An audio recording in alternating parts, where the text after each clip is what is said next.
Next. Like this? Uh-huh. Yeah. Yes. Focus. Would have been cooler. I would shame I had my wife's laptop. That would have been a lot cooler. Hello, Rabbi Yom Tov. Hey, how's it going? I'm good, thank you. What's going on? The group is populating. Where do you want it? Thank you, Emerson. So much. Looks like an Adama. Yeah, it's all Adama. Thank you so much. I really appreciate it. We do have brown rice to go in it. We could have Feel free to some dump it in there. You want me to? Well, yeah, sure. It's so not professional though, so I guess maybe later. While the group's populating, I'm munching this. Is it hot, the brown rice? Okay.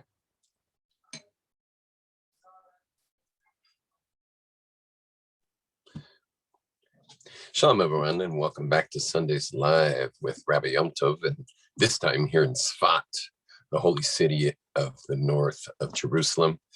There are 4 holy cities in Israel. Jerusalem is fire, and they pertain to the elements. So Jerusalem's fire, that's where you normally hear this class. Then Hebron is earth, and then the Tiberias is water.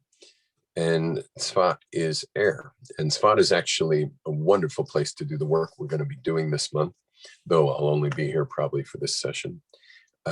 We are going to be doing something based in the Kabbalah for the next 3 weeks. And that is the actual personality system that we learn in Torah of how human personality works. And there's going to be a lot of deep insights into yourself, into others, anyone who's single, to understand like what kind of partner to look for in life. All of these are things we'll learn from this, but it's also professions and I mean just everything, like to succeed in life is all within this. And so what we're calling this class is called The Gift, because you are the gift and God's the giver, and he created you. It's a special gift that God created by creating you. And it is our we got to know what the gift is. You got to know what you're doing with this gift of yours and use it right. Make sure you have your factory settings down properly, and make sure you're also compensating for the parts of you that are not, exactly in your zone. Like, how do you deal with things that are out of your zone? So we always start with a song. I have my buddy's guitar here.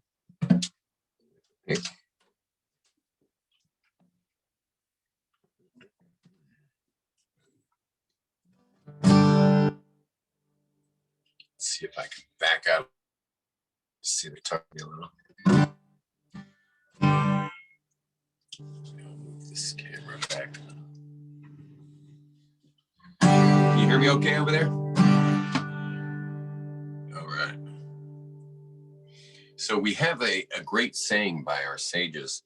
It's in the Ethics of Our Fathers, Pirkei Avot, that says that you shall make yourself great, or what it literally means is you have to have a mentor. So these are the ways of becoming great. Get a mentor to guide you. The second one is to have to acquire a friend, but it uses a language koneh lecha chaver, which means to like buy a friend. And the reason why it uses the word acquire, because you might think, oh, great, like what kind of friend? I don't want a friend where I have to, I don't want to have to purchase a friend. What's that all about? But you'll think about it, that family members, you don't have to acquire a family member as a friend. but they're always your friend, whether you invest or not. But friends are only if you invest. You'll notice that any relationship you don't invest in, it just kind of disappears. So that's why our sages use the word acquire yourself a friend. And then the last one is veheve dan lechol ha'adam lechav zchut, which means that you should judge all people favorably.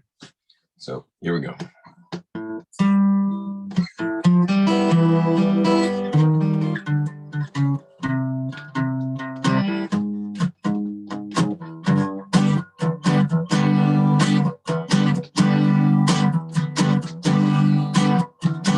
Know that you're not gonna be right every time. Sooner or later you step across the line. You might need a guide just to let you know which is the way that you want to go. Say lecha Rav, lecha Chaver, bebedan et kol ha'adam lecha. So say lecha Rav, lecha Chaver, bebedan et kol ha'adam lecha. So get yourself a teacher, earn yourself a friend. Judge all people, charity, our fathers recommend. Go,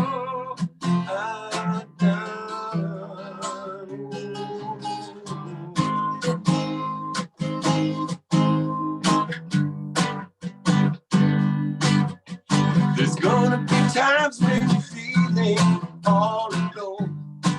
Oh yeah. Couldn't it be you just... Hey, I lost the words. You're gonna need someone to call up on the phone. Someone whose friendship is tried and true. Someone who just wants the best for you.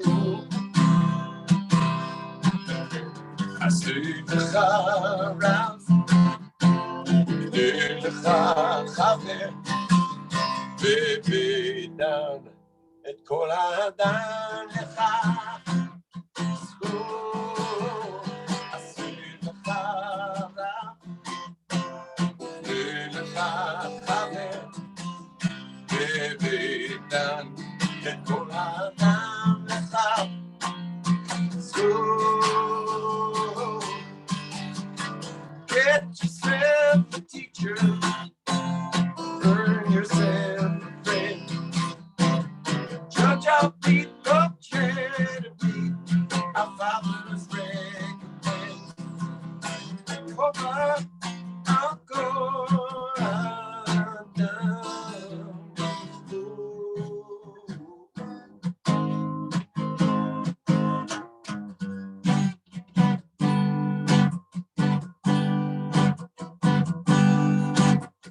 There's gonna be times someone's doing something not so good. But couldn't it be he's just being misunderstood? Before you lock him up, throw away the key.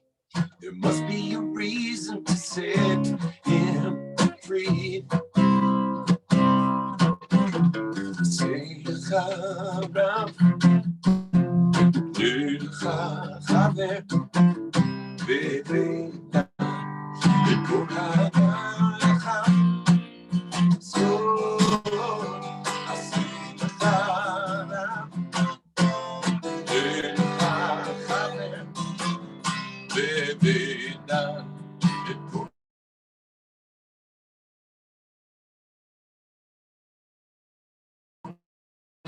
Get yourself a teacher, earn yourself a friend. Judge our people, charity, our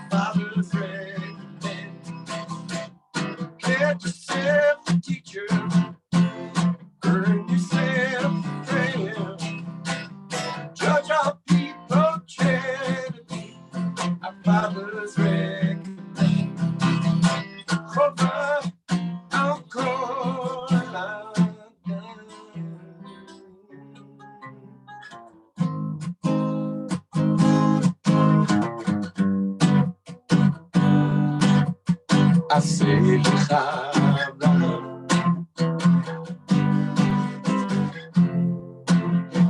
עשה לך רב,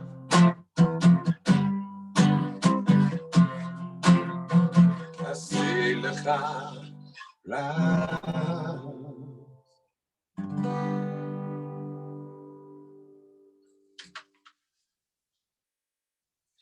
Thank you very much.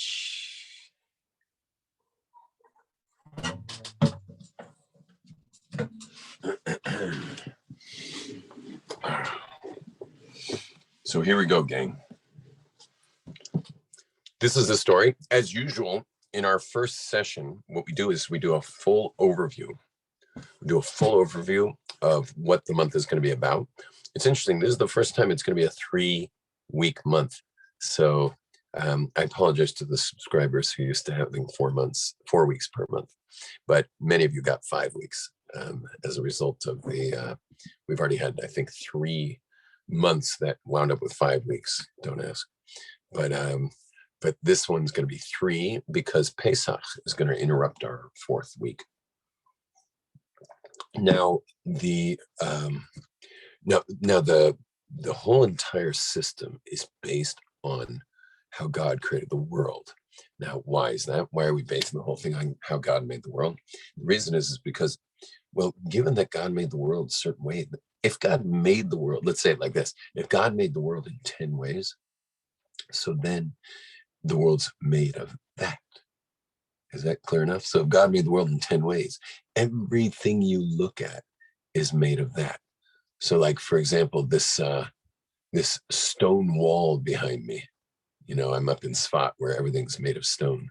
So this stone wall here is, you know, this is made of that. It's made of those 10 and all 10 are in it. So everything is made of these 10 things and they're called the 10 sephiros. So it makes sense to practice words if you don't know them, but it's called the 10 sephiros. And the whole world is ultimately made of them. Well, guess what? You're also made of them. But not only are you made of them, just like this wall, and I could show you in the wall how it's made of it. Maybe I will a little later. But you're made of it. Everything's made of it. The whole world was made via these 10 utterances. And don't worry, I'm not giving you a whole Kabbalistic class on how God created the world. But we do know that God used these 10 spheres, and these 10 spheres are inside all of us. And it turns out there's 10 types of people out there. Now, some are extremely rare, like, for example, the 10th. The 10th is extremely rare. I've only met 2 people in my life who had all 10, who were like equally all 10. That's why it's so rare, because instead of them being like the rest of us, one of the 10, the 10th one is all 10. So like, meaning really all 9. You're all of the above. And so, I mean, that's just the rarest thing ever. And in my whole life, and I meet a lot of people, I've only met 2 people who have all 10. And it's, so again, it's a unique thing to possess. Also, there's a list of 3 others that are extremely rare as well. And you'll notice that when we get to professions, that the professions, people who do those, who have that, their profession will be managerial. Well, tell me, in a factory, how many people are the manager? So the answer is, well, 300 workers probably got 5 managers. 50 workers have 1 manager. So it's a unique individual that would ever be that. They're always in a managerial position when they get to their real Garden of Eden setting. Now, we're going to start with this. Oh, before I do that, I just want to tell you a little bit about the Kabbalah. God is absolute oneness. Okay, it's not like Gentiles who believe there's one God. This is that it is one. And I don't know if you have ever thought about the difference between there being one, God being one versus one of him. See, most people think monotheist is the number one, meaning there's one God out there, you know, as opposed to 10, I guess. I don't know. That's the numerical version of one. In Judaism, that's not, I mean, we do believe there's only one of it, but not because it's a count issue. It's because the nature of nothingness, meaning an absolute oneness, there can only be one of those. So in other words, truly in Judaism, we believe God is the nothingness that precedes the somethingness, but you can't have 2 nothings. Okay, if you multiply nothing by 30, you still get nothing. But that nothingness is an absolute oneness. And that's why you'll notice that there's nowhere in the Torah where it ever says that God is one. Okay, sorry, that there's one of them. Nowhere in the Torah does it ever say it. It always says that God is one. You understand? It never says that there's one of them. Even in our prayers, we say Vehu echad ve'ein sheni. What's that mean? Vehu echad, and He is one. Shema Yisrael, we say Hashem is one. So there's nowhere where we're doing the count version that the Gentiles do regarding the definition of monotheism. Well, God's got a major problem on his hands, that if he's absolutely one, well, we're living in a world of many. There's many pictures on this teenager's wall behind me. And we're in a world of multiplicity. And there's 6 strings on this guitar right behind me. This is not a world of one. This is a world of many. And that's why, by the way, we double cover our eyes when we talk about God's oneness. We cover our eyes and then we double cover. You'll notice how much darker it gets when you double cover. And because you really want to see no distinction, you want to see absolute oneness. And so God is one.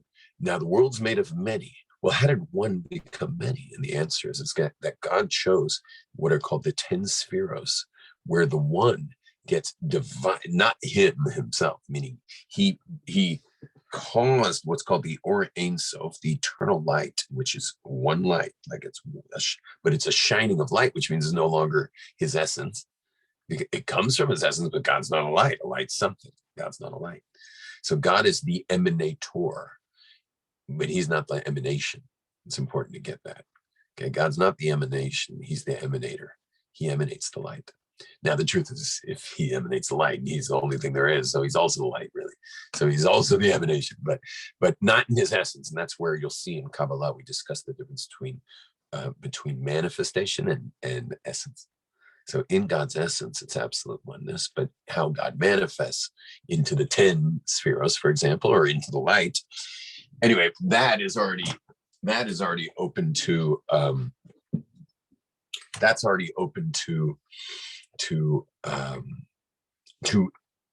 manifestation. And that's how the oneness manifests. But think about it. If all there is God, and God created the world out of himself, so then everything's of God, ultimately. And that's why we have 2 names of God in every blessing. Baruch atah Hashem. Hashem represents the essence. Elokeinu is how God fills creation. That's the manifestation. So we're saying it all the time.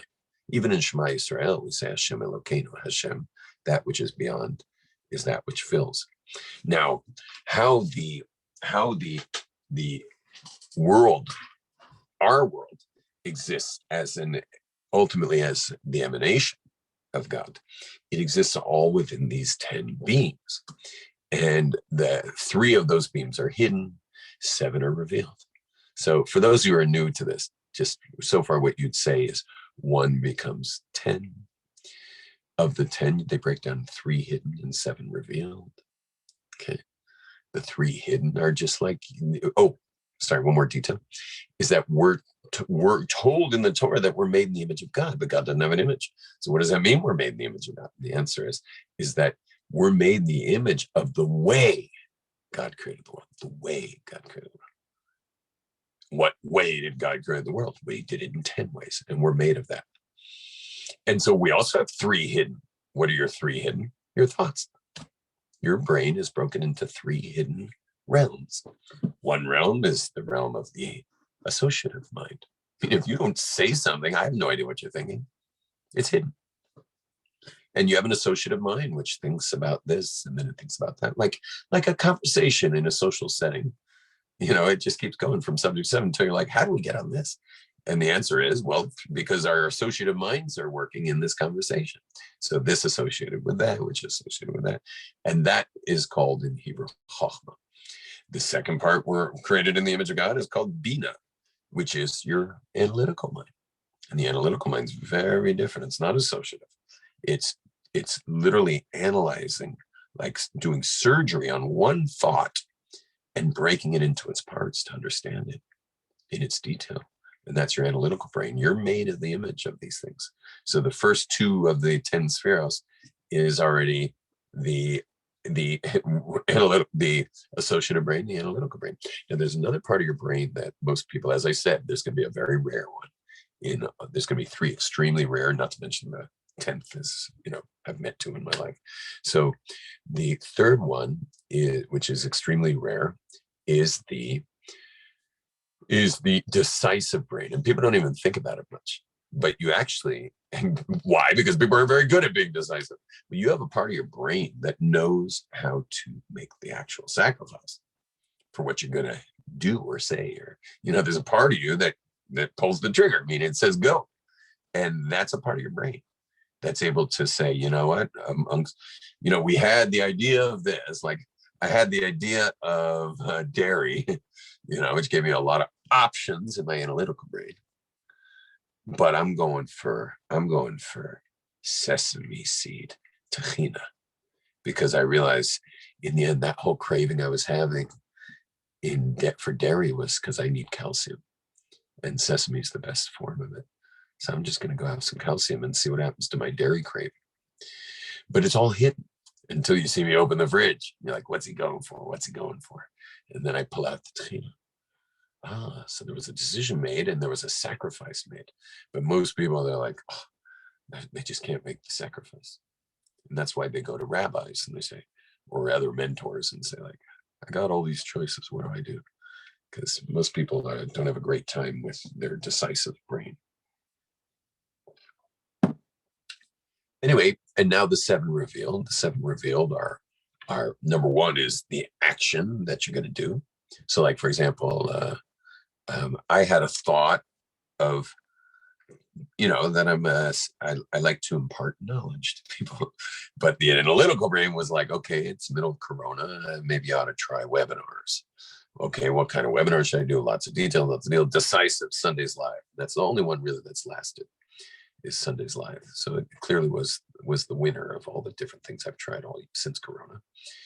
But meanwhile, I got to get busy. I got to open up my mouth, or I got to press send on the advertisement or whatever it is. I got to do something.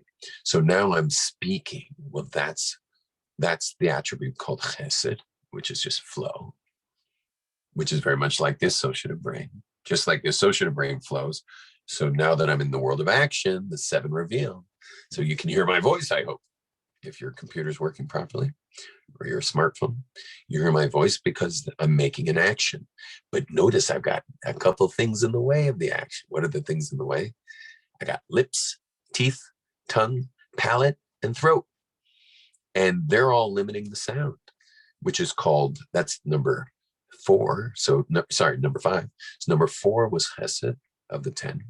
Number 5 is gevura, because I'm limiting how the sound comes out. My teeth, palate, tongue, lips, and throat are, when I say throat, I mean the guttural part of the throat, are literally breaking up the sound, which is gevura, which is number 5 of the 10. So we're already 5 down, 3 hidden, 2 revealed so far. And then I've got a number 6 is called tiferes, and that is, well, I got to look at my audience here. If I can't see you and watch, Chesky's facial muscles moving to my talking, and Sheila's always very animated, and I get a sense of the listener. Now, guess who the listener is? Then we'll already be done with another one. The listener is number 10. Number 10 is the recipient. It's called Malchus, and that's the one receiving it. So that's number 10. And so you're the receivers. So I'm looking at Nicholas driving his car. I realize he's a little busy, so I can't go. I want him driving carefully. I don't want to get too many cues from him. But I got Joel in his office, and Shai's driving his car, munching something. I hope he stopped because he's eating. And Dovey's in some kind of office. I don't know where all you people are, but the bottom line is I'm using the recipient of what I'm saying to guide what's coming out. Okay, and that's tiferes. So I'm going to tell you what number 7 does, which is tiferes, is it looks at number 10, which is you, the recipient. It looks at the receiver, and it tells number 7 tells 6 how to limit what I'm saying so that it comes across. I'm not just I'm breaking up the sound with gevura. Number 8 is, oh no, I blew it. Sorry. Chochma, Bina, Das. Chesed is number 4. Gevur is number 5. Number 6 is Tiferes. Sorry. Okay. Number 7 is Netzach. This is a 2-hour webinar. Now, the reason it's 2 hours really is because we're going to squeeze it down once we go into production. So it won't be 2 hours, believe me. You can't sell nothing that's 2 hours. And but anyway, for the pilot run this year, we're developing in 2 hours, and then we'll have all the material to, I don't know what will be the ultimate time to nail it. But I got to go for 2 hours. I'm also going for a whole year. There's tenacity involved with this voice of mine. I got to keep going. I also got to protect my voice. I'm not over pushing right now, because at 1 hour and 45 minutes, do a meditation. I want a voice for that. I want to be able to keep going at that point. And so but my keeping going is called Netzach, and that's number 7. Number 8 is called Hod, and Hod is to stay focused. I mean, those who know me well know that I could talk about a million subjects at once. I'll tie them all up at the end, but you'll probably be like a pretzel by the time I'm done. I can handle a lot of topics and be very unfocused. Why? Because my strength is Netzach. My strength is Netzach. That's like one of my biggest strengths. Whereas Hod is one of my biggest lacks of strength. That's the focus. So in an analogy, Netzach would be like a flashlight. You know, when you turn a flashlight up into the night air, you know, in the nighttime, and you turn it on, all those photons of light go out. You just can't see it beyond 10 feet because it scatters. Hod is a laser beam. And have you ever seen a laser in the night? You know, it just keeps going and going and going because it's refocusing in on itself. And so me staying on the topic tonight, I'm sorry, I keep saying night. I know it's daytime for most people, but we've got a couple of Israelis on this group. So me staying on topic the whole time is called Hod. That's staying focused. And if you're wondering what that has to do with Thanksgiving, well, let's start with Aaron, who's, by the way, each one of these is a different shepherd. And focus is Aaron, the high priest, Moses' brother. Well, think how focused he needed to be in the Holy of Holies. You know, one false thought, one little digression, and he would die. And so it had to be total focus. But what does focus have to do with the attribute of giving thanks? And the answer is, well, you're focusing on your benefactor. You know, you're giving thanks means I'm totally focused on the source of what I get. And what is Aaron doing? Aaron a Cohen, or, you know, what is a Cohen doing? A Cohen is doing this extremely focused work, staying mentally focused. And what is he doing? He's connecting heaven and earth with the incense going up, or any offering going up, or obviously the bigger events of the holidays. And, you know, the Kohen is very, very busy with deep focus at the risk of his own life. And then number 9 is a super special one. Number 9, now it's going to be very in line with, remember the middle one we had at the heart was Tiferes. That was number 6. And number 6, remember, it looks at you, the one listening to me right now, which is number 10. So it looks at you, the recipient, but it may look at you and size you up and try to like figure out what would be the appropriate way for me to break up the sound and what to save. But what number 9 is connection. It's called Yesod, and it is the connection to the listener. You understand, if someone's kid came up to me at a Shabbos table and asked me to tell them a story, you know, I'll tell them a story, but like, I don't know the kid very well. But bedtime for my kids, the stories are going to be very sharp for where they're at from last story I told them. And it's all very connective. For me to go into a room of people in the financial world and tell them and use analogies about, I'm teaching them something, let's say at their lunch and learn. in a boardroom in Midtown Manhattan. For me to give them an analogy from music would be, I mean, unless they're big music guys, it's going to fall flat. Now, it's an appropriate analogy for the subject, but it's inappropriate for the recipient. And to stay properly connected to the recipient, I would therefore tell them an analogy in money terms or numbers terms. It would be some kind of number analogy or some story about something that happened financially to someone. And then they'd all be at the edge of their seat the whole time because I'm properly connected to the recipient. In other words, it's kind of like the cable for your phone. These days most people use C cables or whatever. It's the cable into the phone from the computer. Now, everything in your computer is going to come shooting down into the phone. So to those upper 9, and ultimately what I thought, the hidden stuff, what I wanted to impart with my mouth, that's all going to get funneled in only if I'm connected to my listener. And that's the connection. Okay, so that was a brief understanding of the entire 10 spheres setup. And we're going to apply them to personality. But before we do, who are we to say that human personality has anything to do with these? If the whole world's made of the 10, maybe your personality is made of all 10 equally.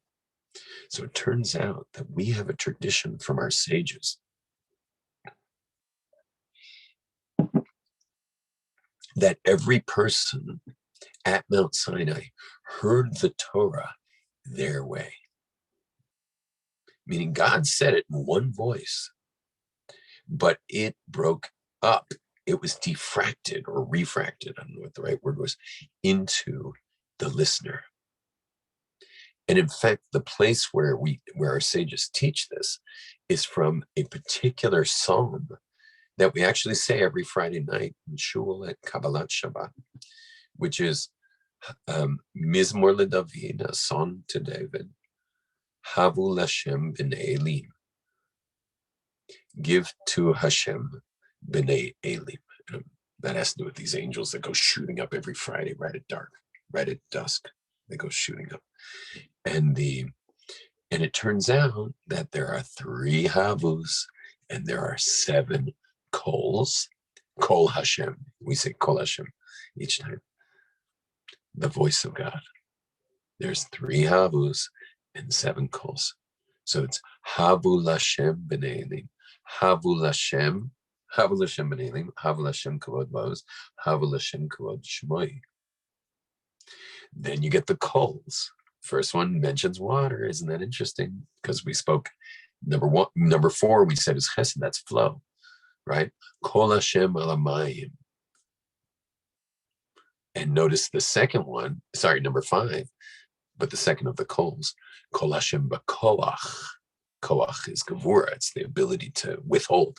Most people think it's koach, strength.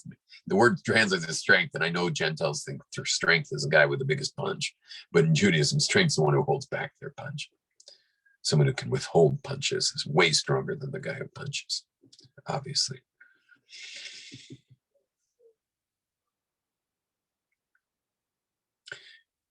And so on. 7 Kols, 7 voices of God. And our sages tell us that what are those 3 and 7? They're the ways that the Jewish people who stood at Sinai heard the one voice of God, giving the Torah. In other words, each person has a way they hear. Each person has a way they interact. Now, why would God do that? Why would God make each one of us a different one of these 10 spheros? And the answer is very obvious, is that he wanted us to build in this world. We're here to build stuff. Create. Well, if we're here to create, well, we're going to need each other. The way we work it out is by synergizing. We work together. We build teams. And you'll notice at the end of the Desire webinar, we talked about building teams. We actually spoke about this and how to find your teammates based on this system. But this particular time, we're going to go into detail of the system so that people can really get in touch with their divine settings. And also, anyone watching that, please feel free to subscribe for the rest of this month and ongoing months after Pesach. Now, What about we're gonna, Malchus? yeah, that's number Malchus. 10. What's the question? No, I think you didn't mention that part. I think you skipped that one mistake. That was you guys. I mentioned it towards the beginning because the Oh, recipient. the beginning, right? Yeah. Yeah, the receiver is Malchus. So if I'm building a building, I'm going to need all 9, but the building's going to be number 10. And what does that mean? I've only met 2 people who had that. I met 2 people who possessed everything that went into them, meaning they have all 9 equally above them, whereas the rest of us are specialized. All of us are specialized. Interestingly, since you brought it up, I wasn't going to mention it, but Hesky, I'm going to mention this. You want to hear something crazy?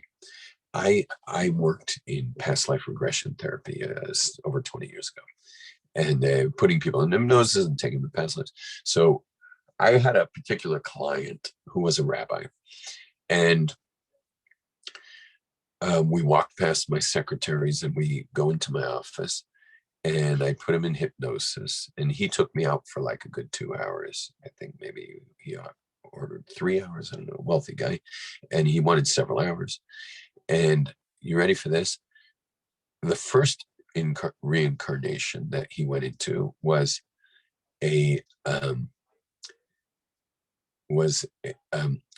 Nazi war camps, and you can like speak. So the guy's like, this is like a rabbinic kind of guy, but American, which means he had swear words, and he started like screaming obscenities, just saying like, "Oh no, oh my gosh," and then using different words that we don't use.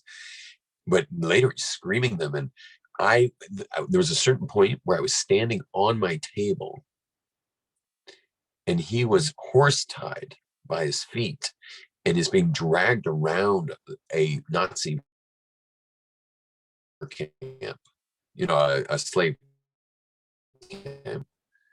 He's being, how this man, or a rabbinic looking guy, transported himself around the floor of my office, but it was a big office. He was literally like banging chairs out of the way and shooting around the room and banging. The guy came out so battered and bruised from this.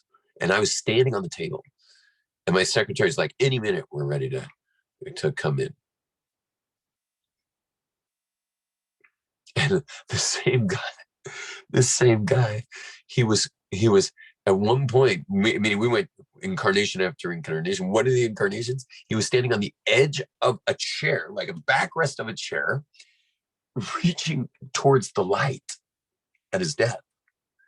But what was the light? The light was a window, a pretty big window. He couldn't have fit through it. It was one that swivels off the middle, so he couldn't fit through it.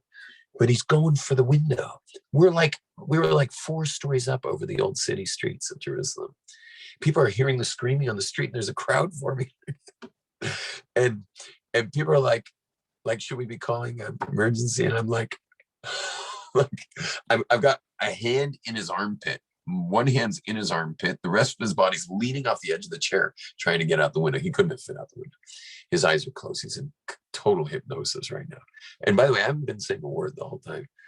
He's going through this, meaning I would guide him from this one to that one, or go to the end of your life or whatever. Anyway, the guy's trying to jump out the window on a 4th story. He had no idea where he was. And anyway, I put him back down. But you check this out. After a couple of hours, it was really many hours. At the end, he goes to his first incarnation. And what was this? All of a sudden, he gets this glow on his face, like this incredible glow on his face. And the second I see this glow on his face, I said to myself, that's King David. Now, it's crazy to tell you this, but this guy is all 10 spheres. And King David's called David Melech Yisrael. And of all the spheres, he's the 10th. And I'm staring at this guy. His face is glowing. and he's just like stroking this long beard. He's a red beard, long red beard, and King David was a redhead. And he's stroking his beard, and he's glowing. And I'm generally quiet, but I decided to say, "So where are you now?" And he's like, "I'm overlooking a city." And I'm like, "Well, where are you?" And he's like, "I'm on a hillside." And what are you doing? And he says, I'm writing songs. And I said, "Who are you?" And he says, "I can't tell you who I am." And I'm like, "Whose city is that?" And he says, "It's my city." And I said, "Well, who are you?" And he says, "I just can't tell you who you are, who I am." And then I kept pushing, and he says, "Only if you promise me you will never, ever reveal what I'm about to tell you." And I said, "I promise I'll never tell anybody."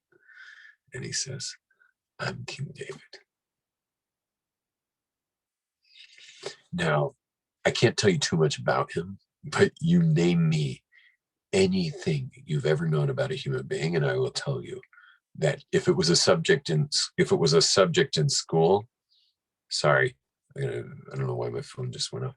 If it was a subject in school, sorry, I'm back. Name any trade, anything you can name that human beings ever did.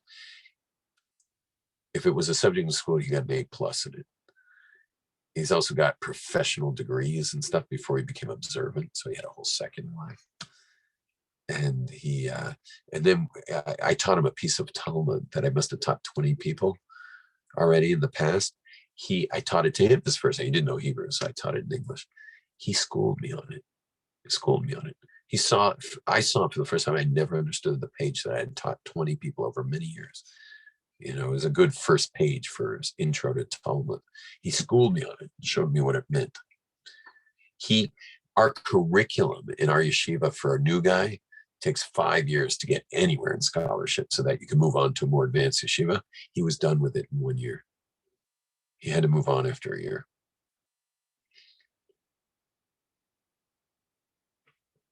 Now, so I've been still keeping that secret, but the guy's got to be in his 40s by now. So I think I'm going to threaten him that if he doesn't reveal himself soon, he's in big trouble. But I can't break my promise. But I'm the only one who knows who he is. Maybe he told his wife. So anyway, let's get busy. We're gonna next week's gonna be a serious workshop where we're gonna actually slice and dice through the 10 so that you can discover your own divine settings. But what we're going to do now is just a big overview of how you discover this. So this is how it's done. Number one is to discuss the style. People have a different style, and there are two of them. There's two styles. Okay, one style is flow, and one style is structure. Okay, now it's not so easy to discover it because if you just are a flow meister, yeah, and that's your style, well, your life will fall apart because you got bills to pay. You can't live your life just going down the river. You got to actually figure things out.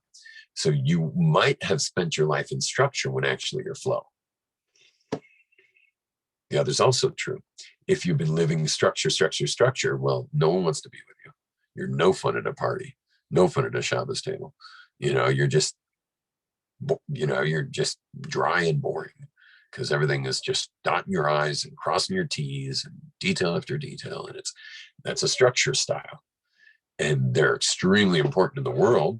Certainly when companies are hiring, they look for structured people because they want people to get the job done and not just go with the flow and call in sick, just because the waves are big. So going with the flow is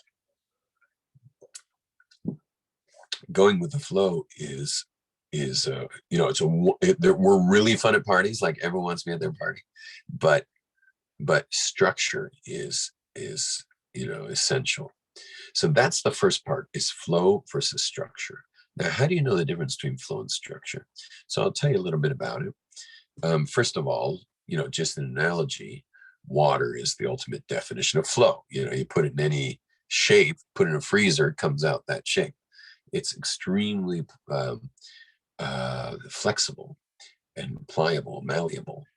And flow people also are spontaneous. They are, they could have one plan and then the plan goes, something goes wrong in the plan. They're just as happy to have the new plan, okay, new plan. Corona has forced a lot of structured people to have to balance themselves out towards flow, but a lot of flow people were okay during, all the stuff that happened in Corona. My wife and I are pretty flow. I'm extreme flow. She's fairly flow. And and so we threw a, big wedding in Brooklyn, and we didn't know where the wedding was going to be 2 days before it happened. We didn't know if it was going to be in New Jersey for like 10 people. And we didn't know if it was going to be for 400 people in Brooklyn. We had no idea 2 days before it happened. So that's flow, man. That is total flow. And so we did pretty well with that, while a lot of other people have had tremendous stress over these subjects. And what's interesting is my son, whose wedding it was, is a hardcore structure guy. We're flow and he's structure. And he is very interesting. The only reason that we had, because my wife and I and the mechatanim, the other parents of the bride, we were like, yeah, we'll take the New Jersey $5,000 10-person wedding, please. That sounds good. Instead I'm still paying off his wedding for 4 months later. But Mr. Structure over there never let go. He never let go. And every time we told him, like, hey man, we gotta start thinking about this New Jersey thing in Tom's River in someone's backyard, he was like, happy to do it in Tom's River if on the day of the wedding we get shut down. But otherwise, he stuck to his guns. And it was good for him. So that's flow and structure. Now, what you need to know about flow and structure is to celebrate what you are and to stretch the other way. Because if you just celebrate being flow and you don't stretch to structure, your life's going to be a total mess. And if you celebrate being a structure person, but you don't learn how to be spontaneous, so you're going to be, filled with anxiety all the time, because God's sending things down the pipeline that are surprises all the time. And you just can't you just can't be always in your structure, because God might just say no. There's something else is happening now. And boy, this year has been filled with surprises in how much we've had to go with the flow. And so so whatever your style is, for sure you want to celebrate it. Meaning, don't turn yourself into a pretzel. Don't take a job that requires structure when you're flow. And also, don't take a flow job if you're structure. You're not going to be good at it. Flow people do flow jobs and structure people do structure jobs. And because when you think of your professional life, you spend hours and hours a day at it, and you can really mess up your health stretching too much into the other side. You have to stretch, but you don't want to if you're spending a lot of time stretching, then you're not celebrating who you are. So again, it's celebrate, stretch, celebrate your natural setting, stretch to the other side. Now, when it comes to discovering whether you're flow or structure, you also have to be careful if you're not rebelling from your parents or your society. If you're raised in an extremely structured society, and one example is any observant society, but particularly the more observant the society, like the Black Hat Society, it's extremely structured. It's a serious system. And it could be that you actually are structured, but you've been rebelling against such a strong system. And so you've been becoming this flow guy, but you don't do it well. Now, have you ever seen, there's an example of this, I'm sure those raised observant know good examples of this, but in my background, have you ever seen, I'm sure Sheila's seen this, Shai, I'm sure has seen this, is Mitch, you were raised not observant also, right? Yeah. Have you ever seen someone trying to be a hippie? It's like it's just like, nice try, guy. You know, I remember once.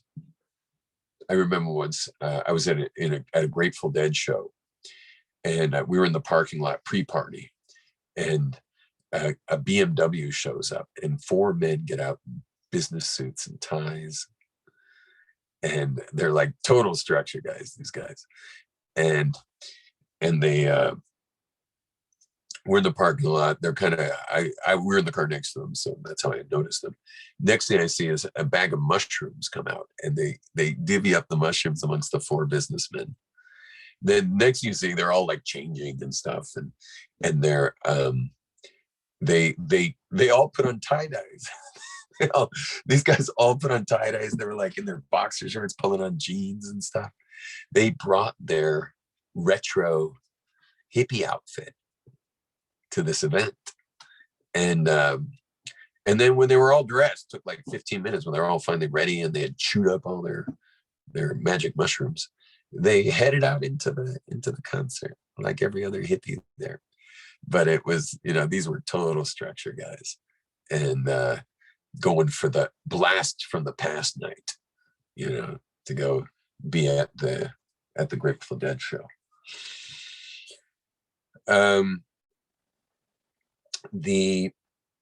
Anyway, so you got to be careful you're not rebelling, and make sure that you're really in your setting. So how would you know you're in your setting? One of the way you know you're in your settings is you have no idea what time it is right now. Like me. Okay? You have no idea what time it is. And which, thank God I got a watch on so I can keep an eye on the clock for you all.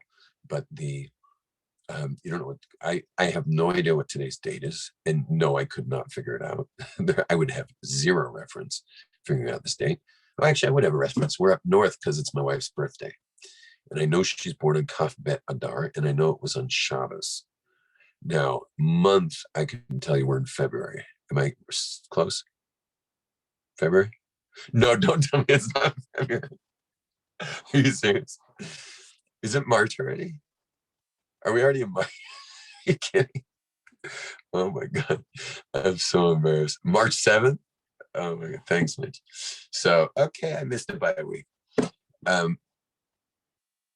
Anyway, but I said before, I said my wife and I are both flow, but I'm extreme flow. She would know it's March for sure. She would know it's March, and she would probably even know it's somewhere within, close to the 7th of March. I thought we were still in February, but I think February is shorter than the other months, so it jumped. It jumped on me this time. I don't think that's much of an excuse given it's March 7th, but anyway, so flow people.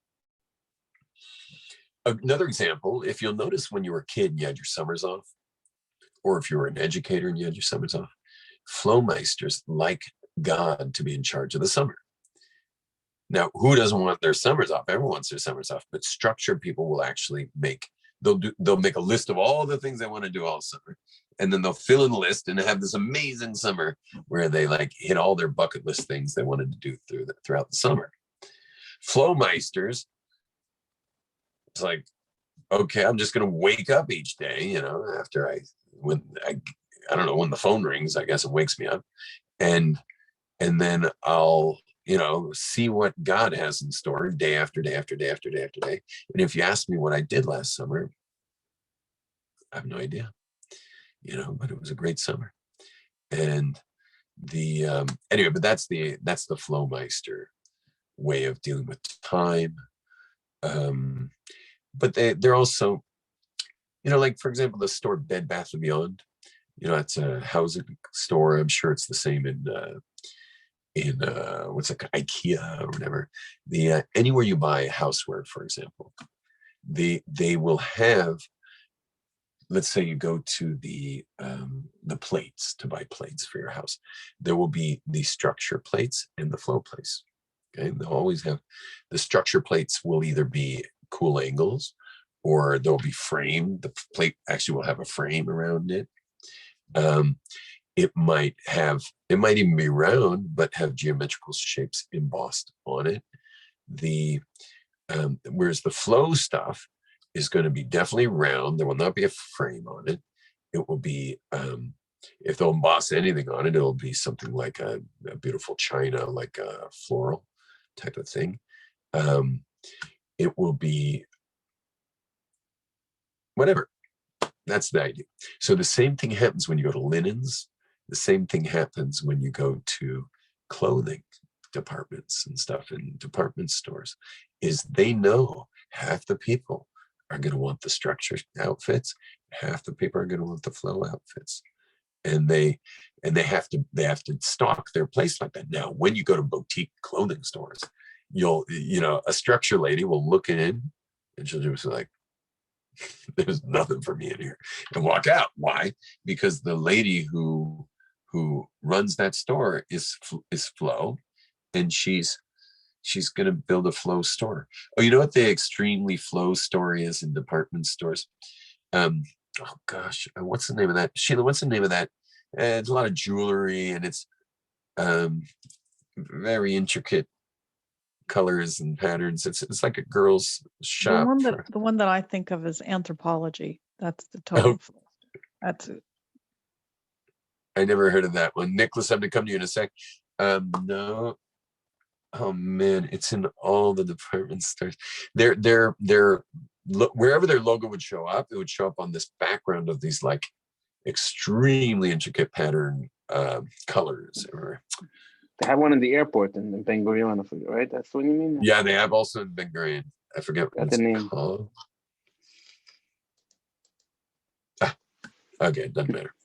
Anyway, 1 second. Negrin? Let's get a quote. Yeah. Michal Negrin?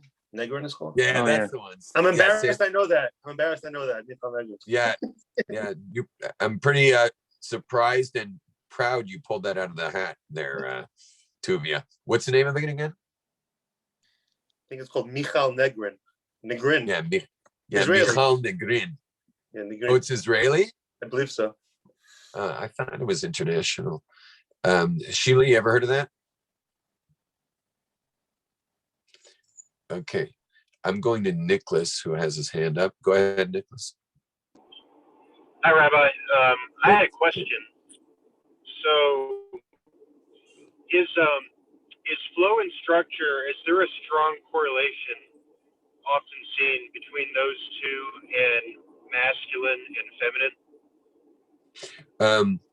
Well, there actually is, but not necessarily. There's something interesting that happens is when a woman becomes pregnant and then eventually with child, meaning a child born, God will move her towards structure to care for that baby. Because even if she's a big flow meister, she'll start migrating towards structure. And otherwise, though, meaning her natural setting still flow, but she will migrate towards that. There's not necessarily a direct correlation for masculine and feminine. Well, I would really say male and female. Flow is masculine and structure is feminine, but that's not male and female. So, meaning I'm very feminine I've got a strong female side built into me, but I'm really a big flow meister. And flow generally is because God's causing creation into existence. We call him a male for causing, being the flower. Yeah, he's causing that to happen. Whereas the feminine attributes are going to be the more structure attributes. In the end, what's very interesting is that the 6, my phone's in do not disturb, but it's apparently people are somehow getting in ever since the last couple of weeks. I don't know why. So if I disappear, I just come right back. The 7 revealed, 6 of them, when put together, are called the flow. And interesting, the 6th one correlating to our body is the genital region, which is, remember when I said its connection, it connects heaven and earth. It's the flow. It's the connector. But the 10th we said is the receiver. It's the recipient, and it's the final product. and that's in the feminine. That's always the feminine. So Nicholas, there is a bit of a correlation of flow being the masculine and feminine being the structure. However, the male and female, not necessarily. So like, meaning there are females who are so intensely flow, and I mean, there's just nothing structuring those ladies. And there are males who are extremely structure, and there's males who are extremely flow like me.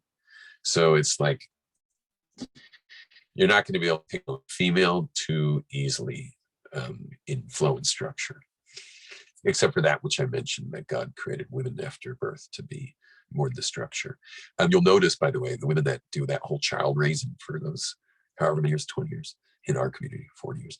But that whole thing, you'll notice that the second they start marrying off kids and they're like starting to, they're on the exit plan, they go so flow afterwards. The flow meisters really go flowing, because I married a bit of a flow meister, a bit, like not intense like me, but so ever since we started making weddings, she's just like,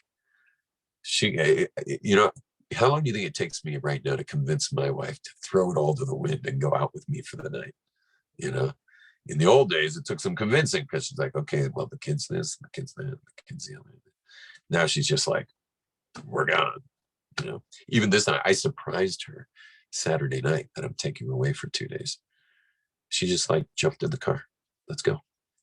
And so, because her flow sides, kicking in big time after, say, she had her first kid when she was 26. She's now, this is her birthday. She's 52. Hey, 26 plus 26. Isn't that 52? Yeah. So she's paid her dues in raising these kids, but we still have a 10-year-old, and a couple older than that. So we at least got to know where they are. Now, so that's flow, and that is structure. And you want to figure out which one you are, and you want to celebrate it, and then you want to get it to the stretch to the other side to make sure you're balanced in your life. Before I leave this is all called style, by the way. Oh, duh. We have another one, which is called balance, which is the rare personality. I told you they're extremely rare. The balanced personality. So the balanced personality does both equally well. We're not talking about you stretching to the other side and you're balanced. I live in balance. Well, kind of, but my wife's certainly balanced. All of us, because we celebrate who we are and we stretch the other side, it puts us in balance. All of us live in balance. If you don't live in balance, you're going to be paying for it big time. I mean, you got to live in balance. But when it comes to like being both equally, like your actual nature is just as much flow and just as much structure. How many people are like that? Who's like that? Very few people you'll ever meet are like that. And if you ever do meet someone like that, most likely, as long as things went proper for them, went well for them, they are managers or a managerial position, which again is 1 in 50, 1 in 100. How many managers you need for 50 people? So they'll be put in a managerial position. They'll gravitate to. It's like they'll wind up in that manager position. They just can't help it. Now, by the way, it's sad that that all managers aren't perfectly in the middle. And that's why we've all had someone in charge of management who we were ready to kill because they didn't belong there. And oftentimes the perfect manager died and left it open. Well, who's going to take over? Well, managerial people have structured people right under them usually. Listen carefully. Managerial types will often hire structured people right under them. Now that's very dangerous, because if you have a structured person right under you, if someone has a structured person right under them, and that person, the leader, who's a true leader's always the middle, the perfect balance, and that leader has someone that passes away, well, who's next in command? A structured person. And they will generally run the institution into the ground. They'll destroy it. They just don't have what it takes because they don't have to know how to deal with it. And that's why you'll notice the constant turnover of organizations, institutions, governments, constantly turning over. And that's because the people who take over from the person who was the balanced personality, they're not that personality. And they're almost always structured.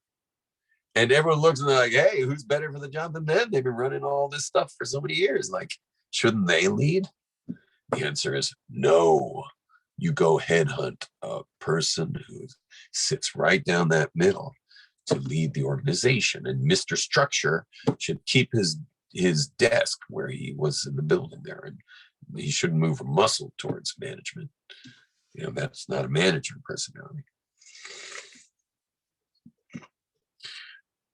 Now, if it sounds like I'm starting a rant, it's because I've dealt with my share of these bozos, and I've watched beautiful institutions get run into the ground by them, and it's been a painful experience.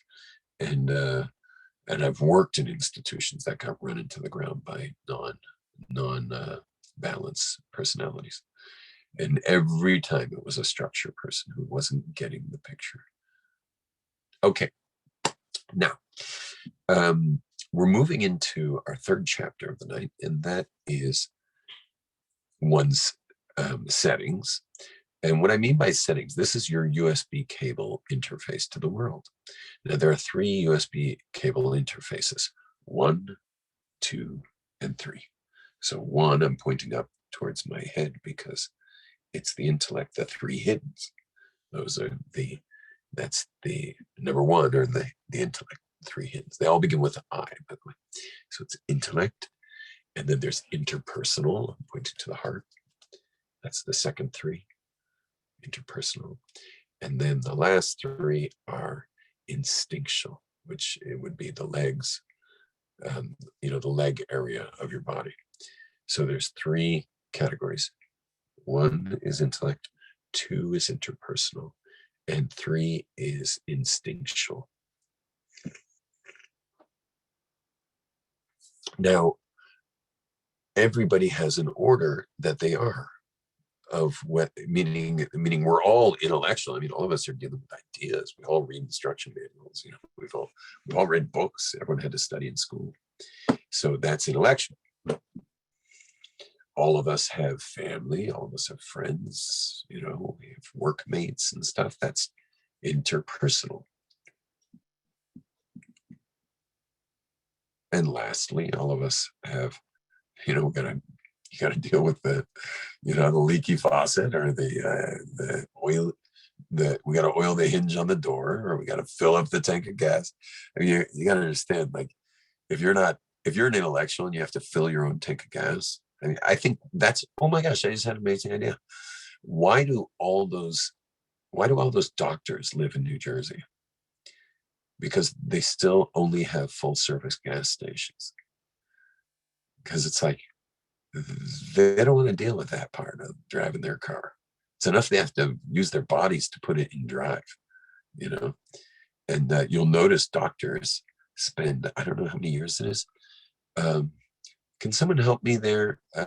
Once they finish 4 years undergrad, what else do they have to do to become like an actual MD after their year of residency? How many years? That is it. They have to do a residency. No, but they can't go from undergrad to residency. They have to go to med school. Yeah, they go undergrad, med school, residency. Now, how long does the whole thing take? It's 9 years? It's usually 7 years. 7 years? Yeah. Uh-huh. Oh, right, because they can do they have to do pre-med, 2 years pre-med as well. So anyway, that's a lot of years of books. A lot of years of books. And they're just, the ones that are 1, 3, 2s are generally surgeons. 1, 3, 2s are surgeons. Now, the best surgeons, the real mumcha surgeons, are such a crack up character. They're 3, 1, 2s. What does that mean? they had to stretch to intellect for those years to become surgeons. You got to go do the school, you got to learn the books, deal with all that. But they're really excellent at the physical, excellent surgeons. But they're the funniest guys, because if you get to know a surgeon on the side, they're like, they're just funny guys. They're off-road, enthusiasts, or they're like, there's some other sport, or like the top surgeon in Cedars-Sinai Medical Center in Los Angeles, which is like the hospital to the stars. His name's Patrick Johnson. He wears cowboy boots full time. He's a total cowboy. The guy might as well just come in a 10-gallon hat to work. And he's also from the South. He's got a Southern drawl, and he's so funny. And he's the top guy in the city. What kind of cowboy is coming in? Where's the horse guy? And the answer is he's a 132. And where do you think he is, given his job as an orthopedic surgeon, dealing mostly with obviously spines? Yeah, what do you think he is? What style is he? Flow or structure? Which one do you think he is? So the answer is hardcore structure. He's structure, and he's a 3. 3 is instinct. He's such a classic example of instinct. Now I got to be careful, because I'm talking too much about professions. That's going to be our last chapter tonight. But I'm just giving examples of like 1s and 2s and 3s. So like when you study thinkers in university faculties and great thinkers of history and Torah scholars, are all 1s or 1s. If somewhat into, so they're probably 132s.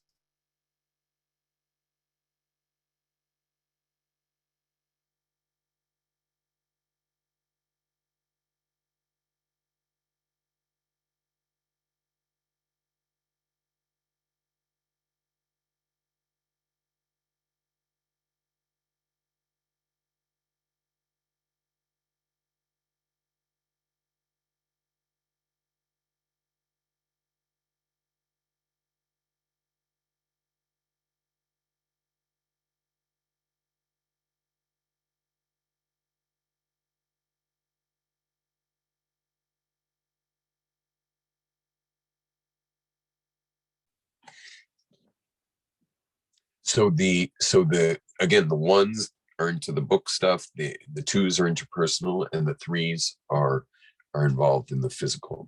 So what you want to do is figure out your settings, and the way you do it is just simply by giving it a numbers scheme. So the stuff you're lousy at, the stuff you're most lousy at, that should be your 3rd number. So for example,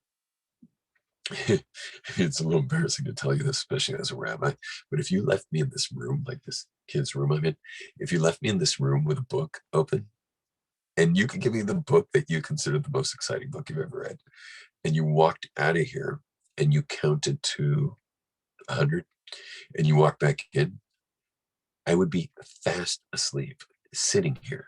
Now, if I were laying in that bed next to me, you could count to 60.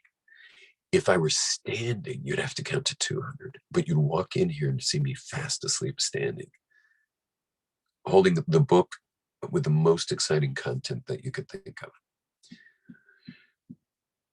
So what's automatically going to be my 3rd number? So the answer is the 1. Now there's a very important misconception you have to be careful of, and that is brains. This is not how smart you are. Like, for example, that surgeon I brought up, that guy's a genius. He just doesn't care about, I promise you, he's not reading, Carl Jung, that's for sure, when he gets home at night. He is a total instinct guy. And he's also a lot of fun, which is his 2. He's like fun to be with and stuff. And everyone likes him at parties and stuff. And he's really a 3-2-1. This surgeon is a 3-2-1. Now I'm a 2-3-1, and my 2 and 3 are pretty balanced. My wife, thankfully, is a 2-3-1. which is wonderful. I'll explain why in a minute. And she's, but she's more balanced on all three. So for example, when we finish eating Chulent Shabbos day, which to me is like a sleep serum, I just want to go to sleep because my three is going like, get me to a bed, get me to a bed. I just want to sleep. And my wife finishes the Chulent. She's like, before I rest, I'd like to study a little Kabbalah on this week's Torah portion. And we were married maybe a couple of weeks before she realized that wasn't going to be happening, because she's very balanced on the three. She's a 2-3-1. So she'd mostly, like right now, it's her birthday. So I set her up. I surprised her. I called all her friends in Tzfat. My wife used to live in Tzfat.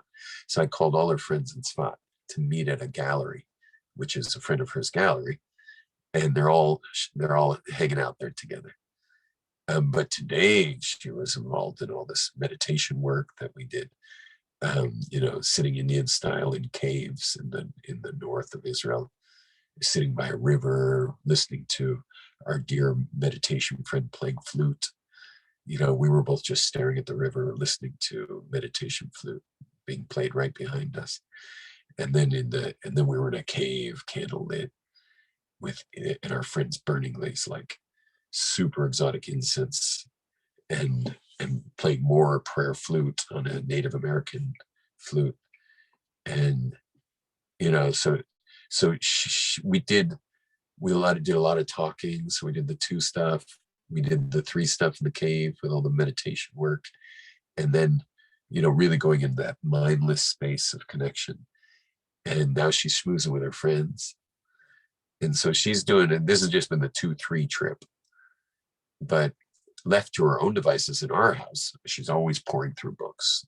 Anytime she can open a book, she's studying something. And she already wrote a book. She wrote a 750-page book on the Jewish holidays, women to women. First time anyone. It's always rabbis writing to women, but this is women to women. Chesky, you have a question? Sorry, I just missed the 2-3-1. I missed a minute.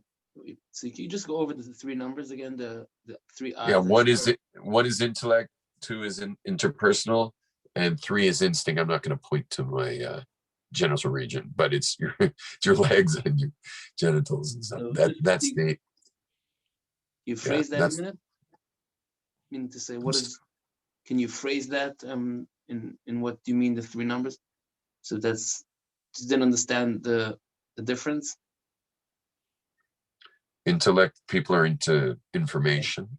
Interpersonal, people are into people. And what people would probably call a people person. Mm-hmm.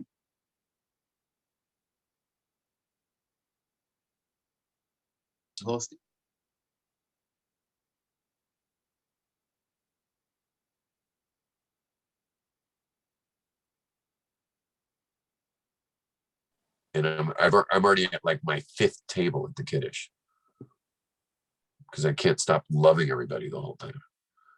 And like, if someone doesn't keep track of me, I won't eat. Not only that, you want to know something really funny is our table at home, Shabbos, we're married 26 years. Our table at home has, it's not plated food. All the food comes to the center, all the salads go around the table. Then all the food comes out in pots, not in pots, but in like China. So my family, for all our married life, has plated my food. Meaning, if you come in the kitchen Shabbos night or Shabbos day, when we come back from synagogue, you come into my kitchen, you'll see all the salads have been put out in little bowls.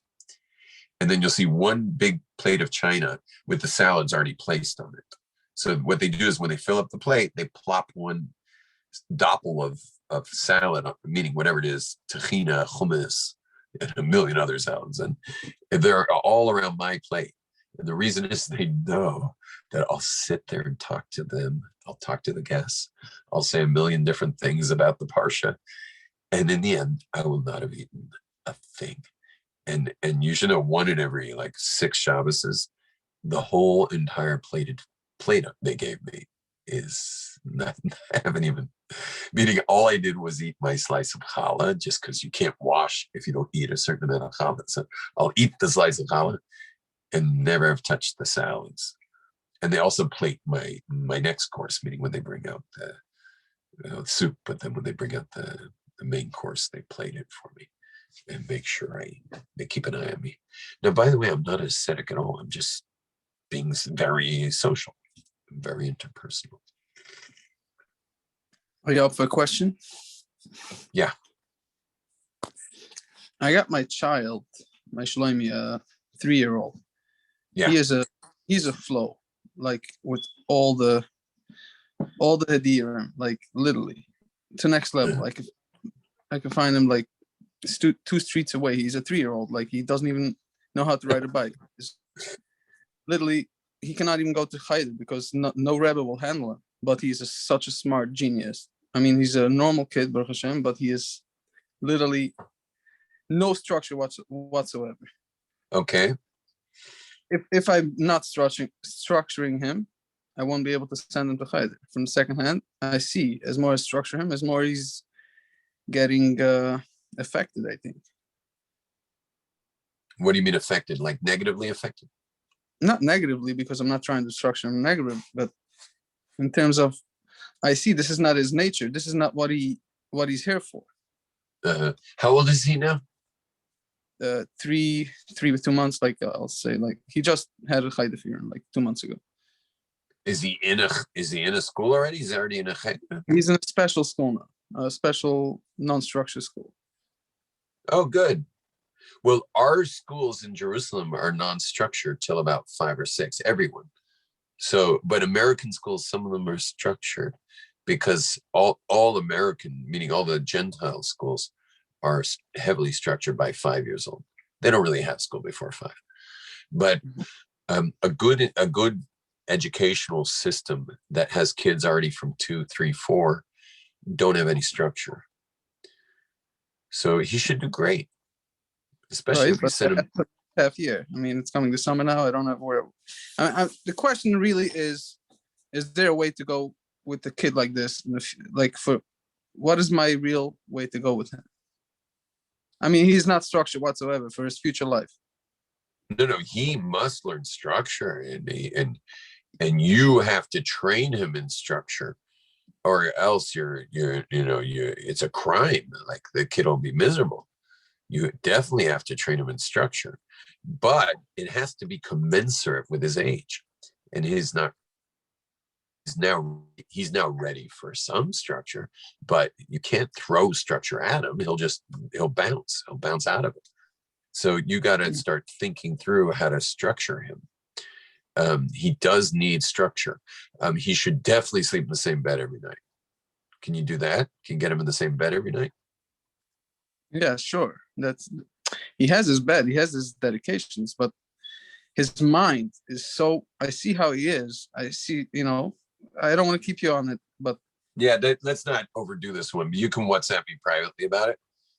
But for sure, you want to be building that structure for him, so that he'll be settled nicely. He'll be happy. We want him to be happy. And I had it not been for various interesting things that happened to me in my life, I would have been a guy sleeping under a highway right now. I really would have, had I not had all kinds of, oh gosh, negative things in my head that I had to prove otherwise to the world and become this like highly, whatever it is, charismatic guy, and whatever it was all the ingredients added up to me being Yom Tov Glazer. But had I not had the need to be as charismatic as I needed to be, so that everyone would like me when I was young, I would be sleeping under a highway. And the amazing thing is, there's people from my generation in LA who grew up just like me. They're sleeping under highways. And I see them when I visit my parents, and I'll sometimes sit under a highway with someone, or in Venice Beach or whatever, and I'll just hang out with a guy for like an hour, get us 2 sandwiches, and sit with him, and because I'm talking to myself. And it's such a bizarre way of thanking God, is to see myself, had I never ever had all my issues. But you should know every bit of structure in my life is only done by others. Someone else has to do it. Even right now, like where I'm in, the room I'm in, the Wi-Fi, the code, everything, someone else did all of it. And someone's always doing all of it.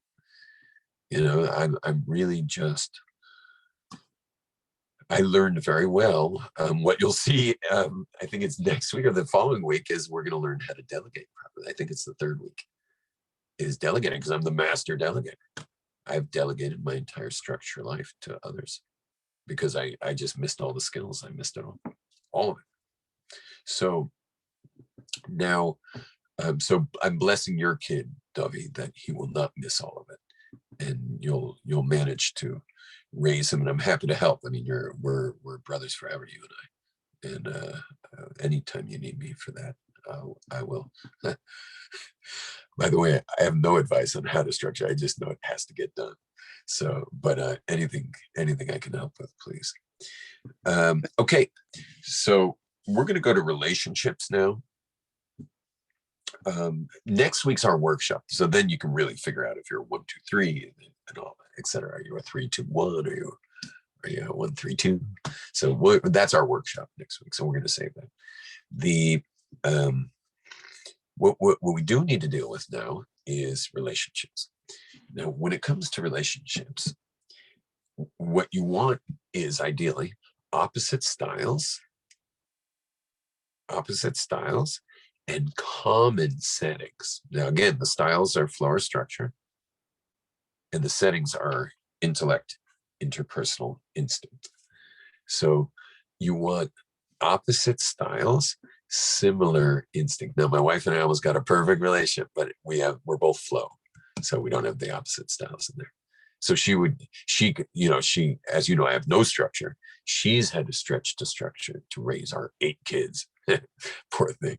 And she has no partner. It's like, I'm happy to do whatever, but I need instructions, to do whatever it is she needs. And believe me, I want to do it, and I do it.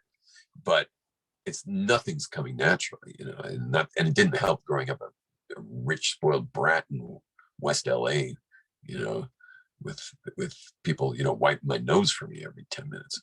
So anyway, but in relationships, you want opposites in style. And what's amazing, you might have noticed in those who read the literature about, in advertising people to subscribe to this month, that I said that nothing covers everything like God, meaning every type of personality trait, because it's an age-old argument. Opposites attract or likeness attracts. Is it opposite or sameness? What's better? And look at what we just did. We just set it up that opposites are better when it comes to the style, flow, and structure, and sameness works better when it comes to intellect. And why? Why is that? Well, the opposites regarding flow and structure are important because you need both always. I mean, this water is worthless without the cup. Water's flow. Structure's my cup. And you're not going to get anywhere without both. This guitar, the strings flow. When I stroke the strings, it sounds terrible because it's just pure flow. But when I touch the fretboard over here, the different places, what am I doing? I'm structuring or limiting the oscillation of the string in just such a way, looking at the recipient to play the right song at the right time. And you understand, I am limiting the flow of those strings such that, meaning structuring them such that it sounds beautiful. So you always got to have both. And so when it comes to relationships, you also need both. Now, sadly, so many institutions, as I said, and so I'm not going to rant, so many institutions, so many companies are structure-oriented personnel all the way up and down the whole system because someone's hiring for that. But meanwhile, the place will also die within 10 years, 20 years, 30 years. Why? Because they don't understand dynamism. And the world's dynamic, styles change, things go from ties go wide, ties go short, pants go, bell bottom, they go, I don't know if they'll ever go back to wide after this whole, this gender dysphoria, civilization crash, which happens, when a civilization's at its end. So people start losing track of like basic binary realities. So anyway, but historically pants got wider and got thinner, and got wider and got thinner. And so there's dynamism. And if a company doesn't have those people hired, so they'll just miss it. They just miss the boat. And someone else will pick it up who's more dynamic, or a new company of structured people, but with their finger on the pulse of what's happening today. So 10 years later they'll be gone. So you really need them both in relationships, working relationships, in marriage relationships, in friendships. Now, obviously it's fun if you're a flow meister to hang out with a friend who's a flow meister and like throw it all to the wind. That's a lot of fun. So maybe in friendships, it's fun to cruise around with someone who's your style. I certainly I'm not searching for structured people to hang out with. That's not exactly my I'm not like looking for that in my relationships. But I certainly know that structured people love coming to my Shabbos too. They want to be around the flow person at my table. When you are the same style, you're going to have to deal with, with a lot of compromise, and it's not easy to compromise relationships, and it can breed resentment. Shabbat is coming. It's Friday afternoon. He's leaving the house with his surfboard, and she's leaving the house with her yoga mat. And they're like, who's making Shabbos? And they're both like, and that's two flow people. Two structured people, you go to their table, it's like, it's like Darth Vader's table, and then also think about raising kids, two flow meisters.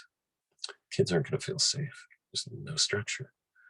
And too structured, the kids don't sense there's anything human happening in their home. So, being human means a lot of flow. And so I think you got the picture that the style's got to be opposite. Now, what about the settings? Settings, you want as much in common as possible. Now, it's hard to hit it on the head. My wife and I got close in that we're both 2, 3 1s. It turns out her 1's stronger than mine. So, but thank God, her 2 and 3. So, she'd love to talk to me, and she'd love to do yoga with me. That's 2 is talk to me. 3 is do yoga with me. And she likes learning with me, but she knows I'll probably doze off during the learning. And but she's cool. She'll go learn with someone else, or open up a book by herself. And so in settings, you want it as much in common as possible. Now, you may know someone. Think if you know someone like maybe your parents or an uncle or an aunt or your grandparents, where it was a total miss, just a total miss. So you'll see that they eventually, first of all, a lot of compromise, or not. If they don't compromise, a lot of parallel living. So like, she's going out with friends. He's going to sporting events. Like if he's at 3, he wants to go watch, giant toothless, illiterate people bang into each other to move an object from one side of a field to the other. And she's not that interested in that. She actually just wants to, go out to dinner with some friends. And so if they're compromisers, she shows up to the game and he shows up to meet her friends. If they're not compromisers, they live parallel lives. Okay, not the end of the world. They love each other. They've got the kids in common and a house in common, and they're building, for the future together. And Baruch Hashem, thank God, it's good. But you don't want to have to be in that situation if you have the choice. So, ideally, we would be dating with those settings in mind to know that we're looking for those commonalities. But again, people have different value systems and they might miss it altogether, which is why we're studying, so that we can, make sure if we're advising others, or we have our own children to marry off, or we ourselves are getting married, we want to make sure that we actually want to spend the hours of the day doing similar things, so that we have a partner in our lives to spend our lives with. And so that's that's super important, the settings. Clear? And our final chapter of the night is the professions. So there are flow professions. They pay a little less, but flow people don't care anyway. And then there are structure professions. And there are also intellect professions, and there are interpersonal professions, and there are instinctual professions. So they all show up, and you can monetize, each one. It's a way to monetize each one. Flow professions, when you're talking intellect, so in the associative mind, the right brain, if someone is a 1, 2, 3 or 1, 3, 5, we're just focused on what's the number one. So meaning what's the first one. So an intellect person who's flow, they're not going to care about money at all. They're going to be very philosophical, pensive, and idealistic, and they're just, it's just not going to be their biggest concern about money at all. General intellect people aren't that worried about money. The people who become like these big rich tycoon types, they're always threes, by the way. They're the ones who want their creature comforts and their toys. The ones are more in the idea realm. Anyway, so one is often an author, philosopher, teacher. They're not great teachers, by the way, but they wind up often in faculty roles, which is like the exact opposite of what we spoke at the beginning of the class, which was the ninth of the 10, ninth sphere, which was connecting to the recipient. So professors are so bad at that most professors have what's called a TA, which are teacher's assistants, because they need someone to bridge the knowledge to the university kids, because they're just really not in the right position as teachers. But they often are given teaching roles, and that helps pay for their research. Fine. The intellect on the structure side is all the research positions, laboratory doctors, all those scientists and stuff. All the scientists are up there. Can even be people who are engineers and stuff like that can be up there, although it's better if they have a strong 3 in them. And again, obviously, the super rare individual whose balance intellect is going to be like a CEO, and a CEO can be, like Google probably has, tens of thousands of people working for them, but they have one CEO. And so the CEO is just that super rare individual whose intellect decisive. They're making all the decisions. Coming down now to the interpersonals. On the right side is all the people who are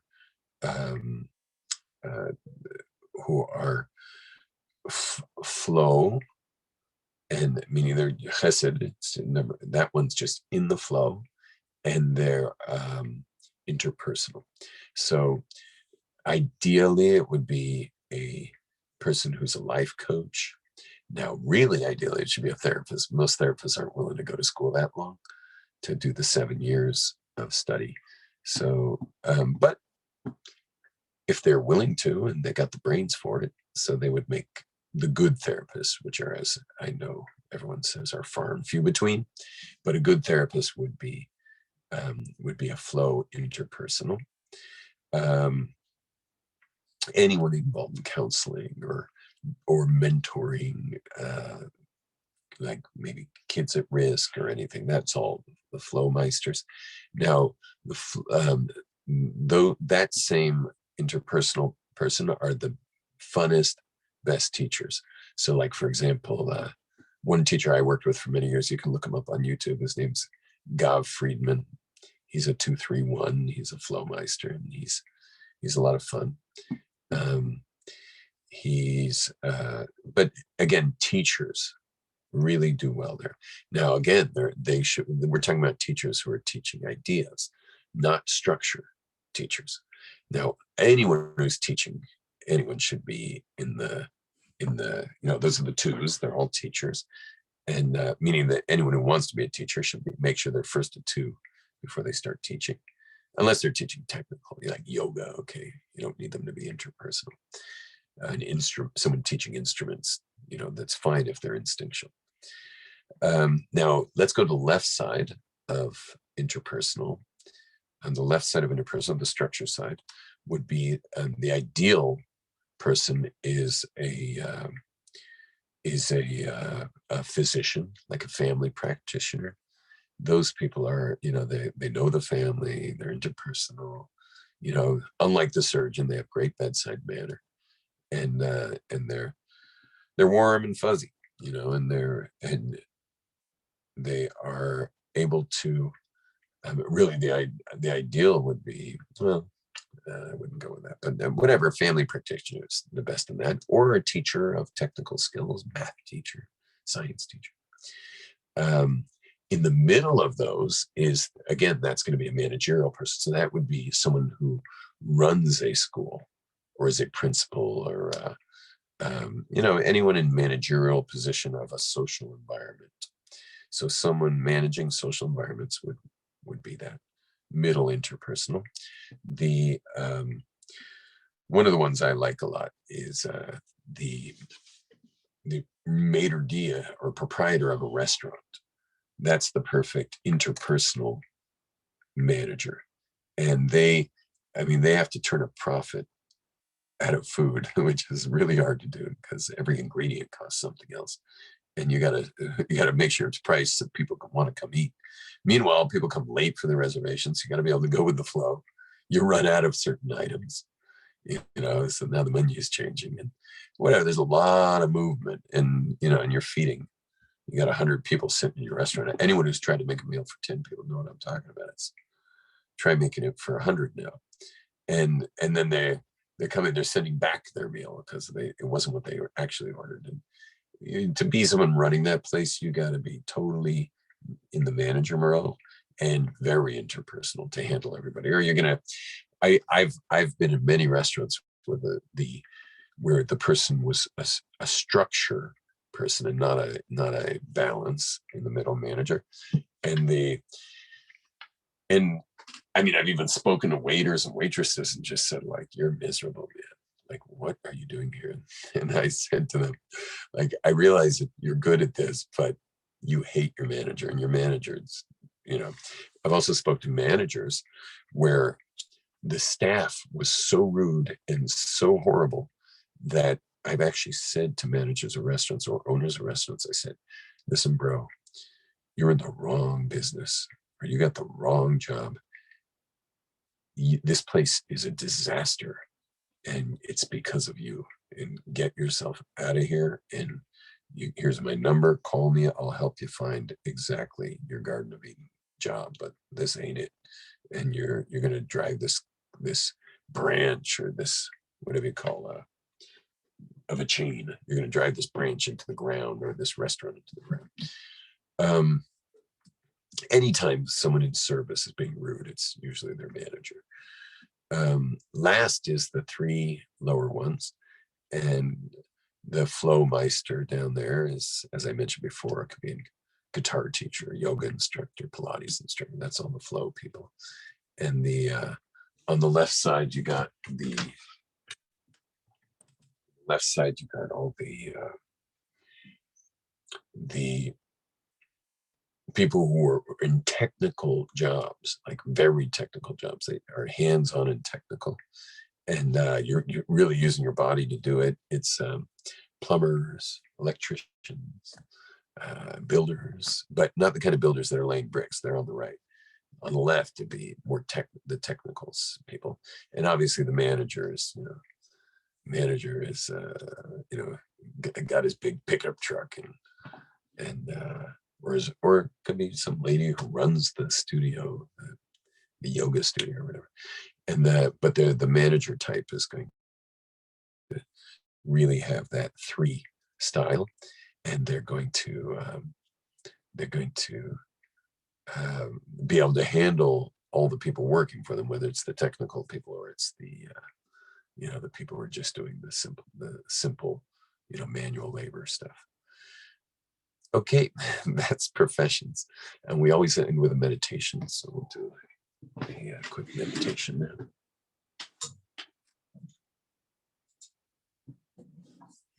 So you can turn off your camera if you want. Certainly double check your mic is muted. I could probably mute everyone's mics. Let's see. Somewhere had this mute button. Participants, mute all. Mute all. Okay.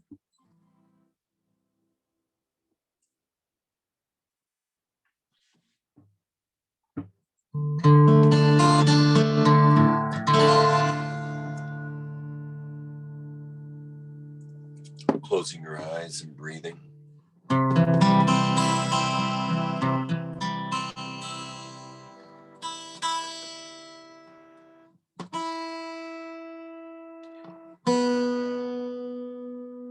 Sitting comfortably.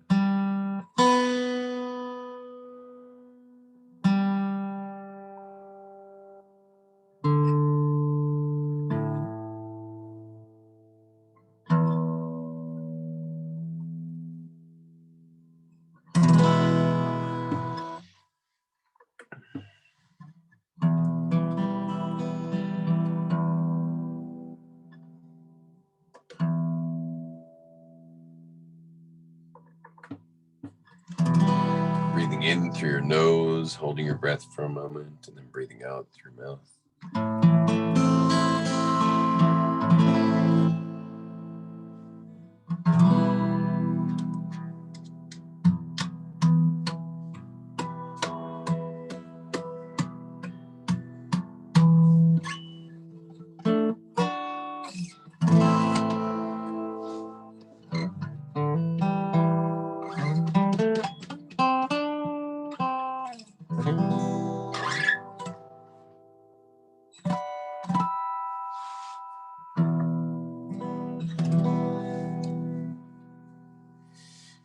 Focusing on the oneness that you see when your eyes are closed. You really see nothingness with your eyes closed, but it has no parts, which makes it one.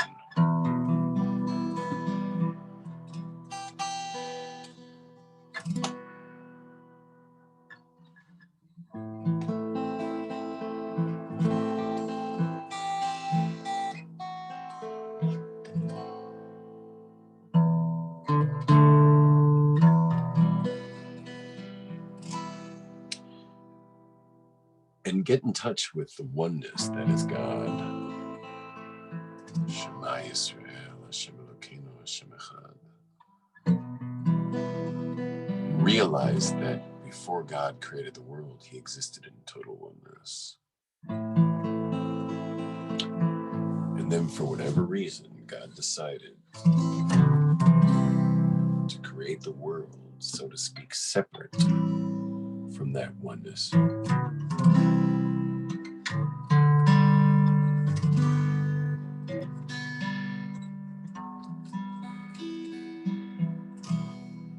And in creating the world, it started with first the 3 hidden parts of God, which are the what kind of world should I create? That's the associative called Chachma that God put in us, in the image that God put in us. And there's many options for how God could have created this world. And that's the analytical side, the second of the 10. But then God decided with decisiveness, the third part of the brain, to create the world that we live in. And in fact, the blueprint of this world is the Torah.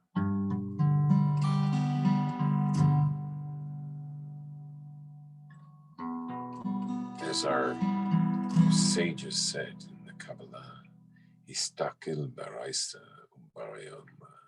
God looked into the Torah and created the world because that was the blueprint of the creation. If you truly understood the Torah, you'd know where to plant tomatoes this spring. You'd also know when Mashiach was coming and when this virus would end. Because it's the blueprint.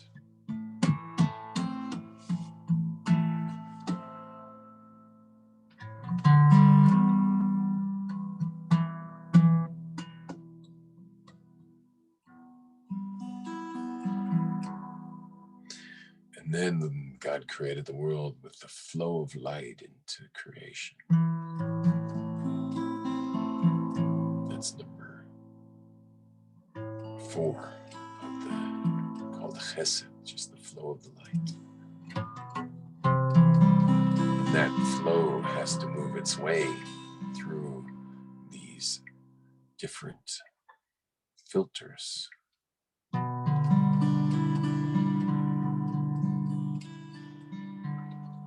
Which are called the olamos, the worlds.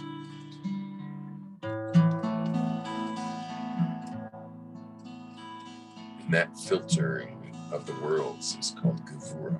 That's the attribute number 5. Just like my 5 exits of the mouth filter my words, there is these worlds that the eternal life has to flow through until our creation can be formed.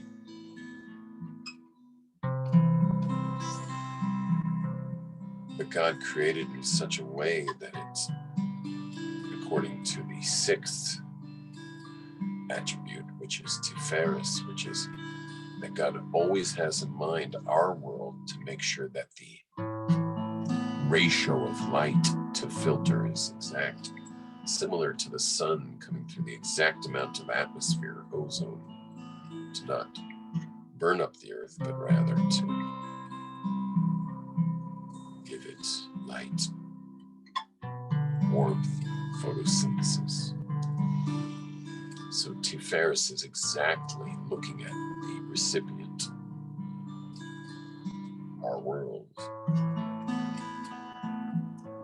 and feeding information into the system so that there's the right amount of filtering worlds that filter out the light.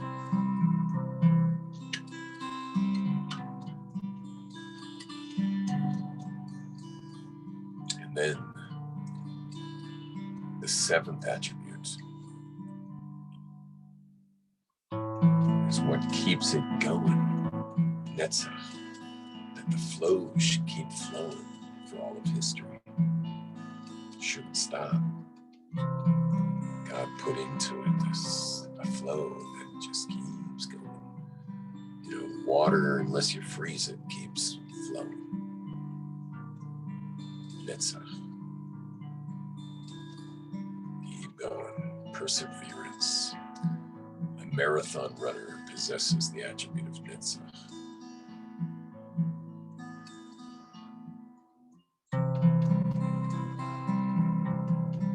But there's there's also great focus and purpose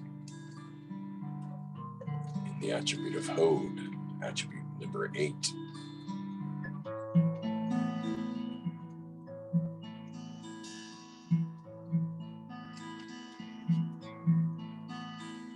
And then, of course, it all has to feed into our world seamlessly and perfectly, connecting the infinite light into our world, which is Yesod, the 9th attribute, which is also the tzaddik, the holy man or woman that connects heaven and earth, just like the letter in tzaddik, with 2 hands up to heaven, yet firmly planted on the baseline. And lastly, it all connects to the recipient, the physical world, our physical world. Rest your hands on your lap, but turn your palms upward towards heaven. And just let it all soak in that God created the world in these 10 ways.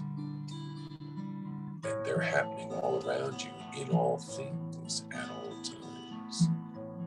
And they're also in you. You've been given a certain style,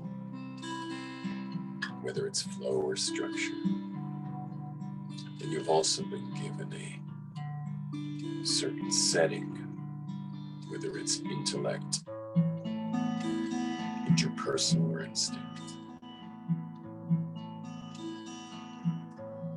Inhale a deep breath and hold your breath. Eyes up like you're looking at your eyebrows, even though they're closed. Now release that breath. Palms again facing upward, resting on your lap as you sit in perfect symmetry with the creation.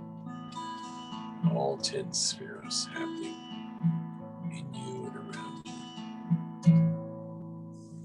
Shema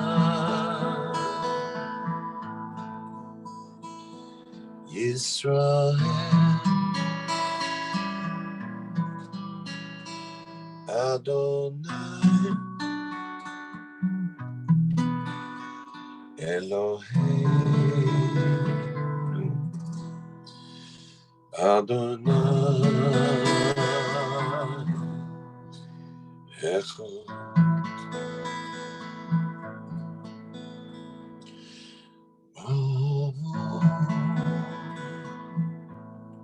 Shem Kevod Malchusai Leolam Voed.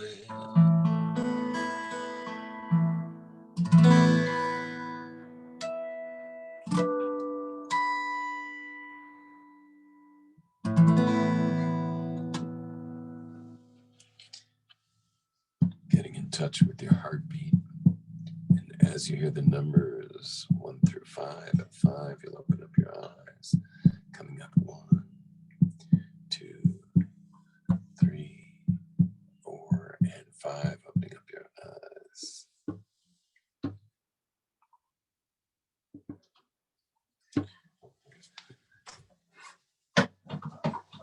Thank you very much for joining Sunday's Live this week.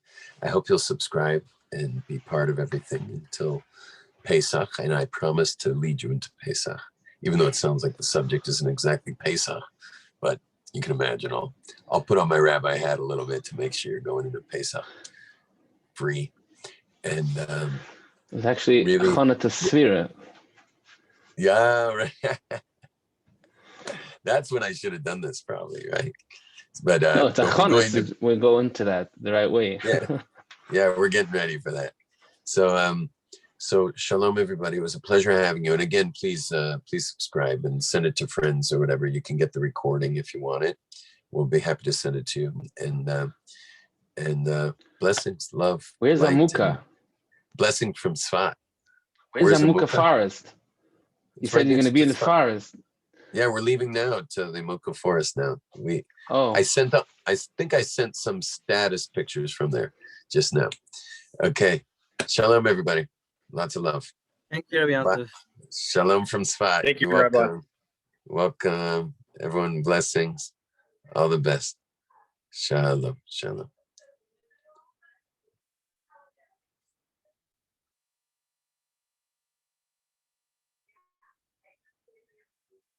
Shia, what do you want me to post on my status?